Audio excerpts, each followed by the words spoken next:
all finishing above that play-in cutoff line. So, Brian Windhorst, what do you make of the Lakers being slated as a play-in team after finishing third out west last season? Well, if I was J.J. Redick, I would have this brought to the attention of the players. Now, I will just point out the Lakers were the number 3 seed last year, but the difference between being 3 and 7 was just 2 games. This is very tightly packed here. But I will also say that the GMs, I'm not so sure were super impressed with the Lakers' additions in the offseason. Look, the Lakers' offseason for me was defined by extending Luka Dončić. To me, that made it an A-plus offseason. But DeAndre Ayton was cut and released and bought out.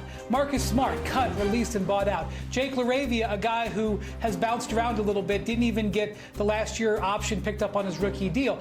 The Lakers feel like those guys are going to help their defense. The Lakers feel like a slimmer and more energized Luka Dončić is going to help their team. But the margins in the West are narrow, guys, and I'm not so sure the GMs think the Lakers were able to close them. Look at Perk's face.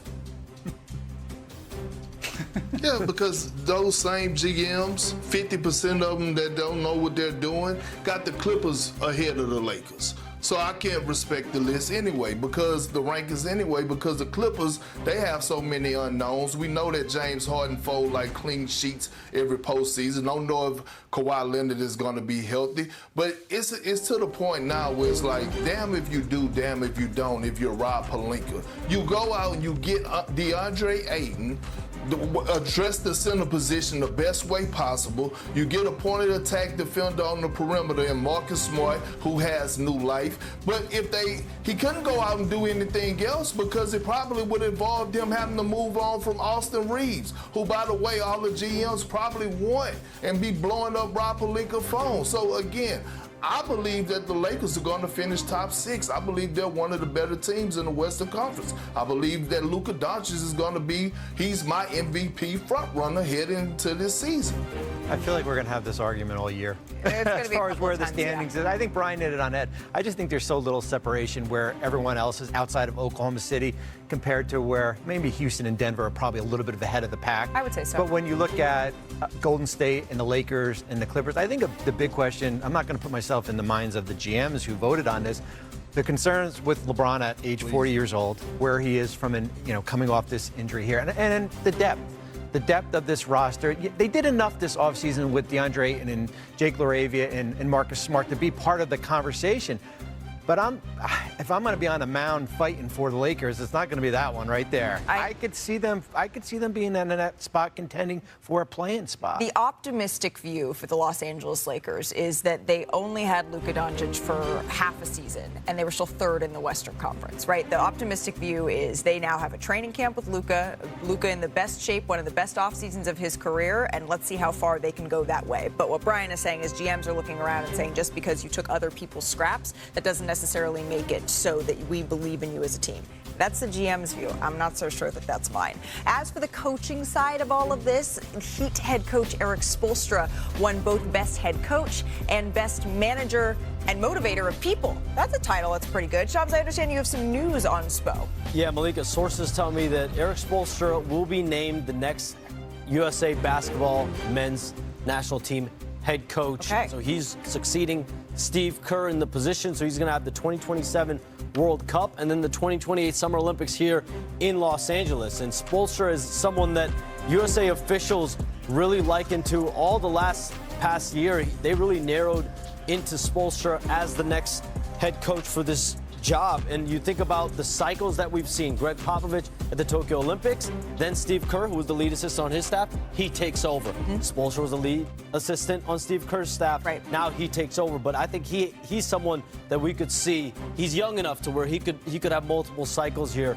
as well. Yeah, and this is something that we've seen. This is a trend. Ever since Coach K was coach for a couple of cycles, Pop's a coach for one, and then we see Steve Kerr one, and now, Bobby, we see Erik Spoelstra being named the head coach. I think the most interesting thing, certainly, and he's earned it based on where he's been with, certainly with Steve Kerr last Olympics, is who is going to be on this roster when we get to Los Angeles in 2028, because it could look awfully different than what we just saw in 2024. But we know we got a coach. We do. Right? We know we got a coach, and Erik Spoelstra, University of Portland grad, my alma mater, is an excellent choice. All right, we're going to move on from this, so we got a lot to get to in the final 20 minutes of our show. As we say hello to our Brian Windhorst and Kendrick Perkins, that voice you just heard, Bobby Marks here as well. Brian, I'm going to start with you. your first impressions of the new look Rockets with KD filling a void that they absolutely needed in that first-round series against Golden State. Malika, what year did you say that Kevin Durant made his debut? 2007? How about Ace Bailey was born in 2006? Oh. Just want to put that in perspective before we go forward here.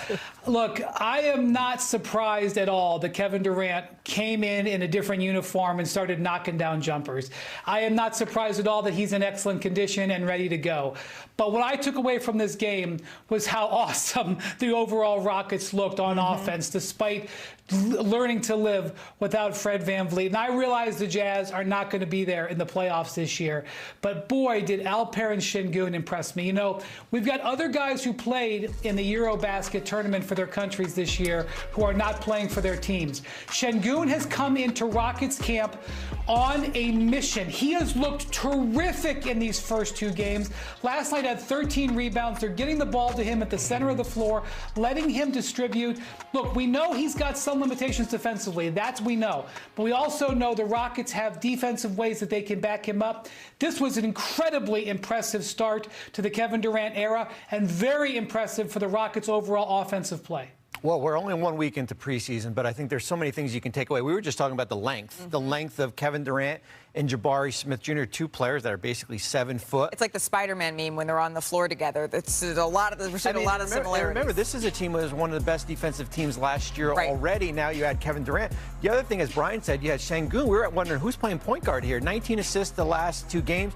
And then, of course, Amen Thompson. He's going to be the breakout star this year, an efficient 9 field goals made. A lot around the rim. We're probably going to wait and see if maybe that jump shot is developed. But this Houston team is must-see league pass when we get going for this regular season. Must-see league pass. I have a feeling that they're going to be must-see on a lot of cable as well here. But, Perk, the impressive showing from the Rockets, they put up, I know Bobby mentioned the defense. You want to talk about the defense, too. I feel like they put up 140. I know it's the preseason. I know it's the Jazz. But they put up 140 in this game, Perk.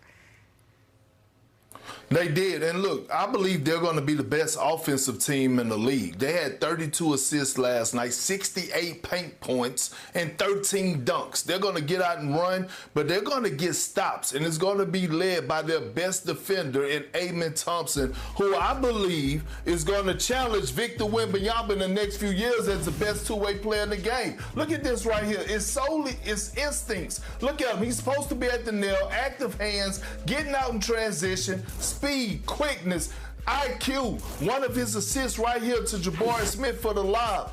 This is just perfect execution. And he didn't even break a sweat as he was running up and down the floor. Here we go again. Fighting over the screen. Tries to reject it. Nope, come here. I'm getting over the screen. Now watch this. Look how easy this is. Look how easy this is. Ball in, man. I see both. I'm getting this steal no matter what. The defender don't have a chance. He out on the break, gets another dunk. This man is going to be special, and he's going to challenge Victor in a few years on who's the best two-way player in the game. Well, since you mentioned Victor, it feels like we need to check the tape because he was in preseason action last night as well, and he was in Miami. This is the second game, Perk, of his preseason, and you're talking about being the best two-way player. He stuffed the stat sheet. 21 minutes of play. He had 10 points, 5 assists, 4 boards, 1 steal, 2 blocks. So, Brian, will Wemby be the first player to have a quadruple-double since David Robinson? Yes. Moving on.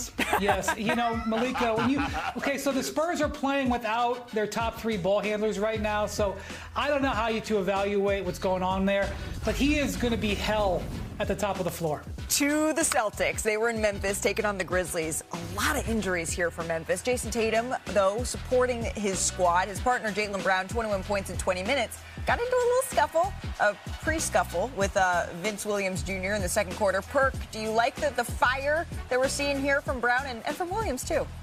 There it is. Hell yeah. And Malika, I told you this.